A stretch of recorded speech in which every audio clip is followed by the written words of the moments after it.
తెలుగు రాష్ట్రాల రైతులకు కేంద్రం గుడ్ న్యూస్ చెప్పింది.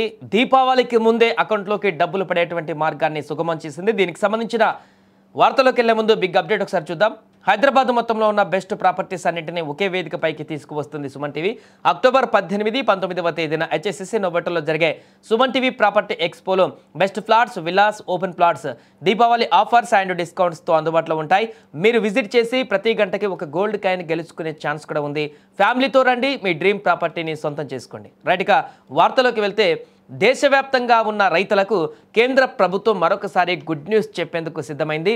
రైతుల ఆర్థిక భరోసా కోసం ప్రవేశపెట్టిన ప్రధాన్ మంత్రి కిసాన్ సమ్మాన్ నిధి యోజన కింద 21వ విడత డబ్బులను వారి అకౌంట్లలో వేసేందుకు అంతా సిద్ధమైపోయింది.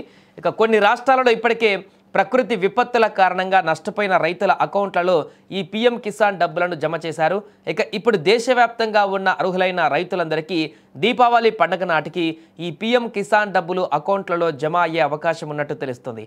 ఈ పథకంలో భాగంగా ప్రతి ఏటా దేశంలోని రైతులందరికీ ఏడాదికి మొత్తం 6,000 ఆర్థిక సహాయాన్ని అందిస్తున్నారు. ఈ మొత్తాన్ని 3 విడతలలో అంటే ప్రతి 4 నెలలకు ఒకసారి 2,000 రూపాయల చొప్పున రైతుల అకౌంట్లలో జమ చేస్తున్నారు. ఇప్పటికే ఈ సంవత్సరంలో 2 విడతలలో మొత్తం 4,000 రూపాయలను రైతుల అకౌంట్లలో జమ అయ్యాయి. కాగా ఇప్పుడు మరో 2,000 రూపాయలు విడుదల చేసేందుకు కేంద్రం సిద్ధంగా ఉంది.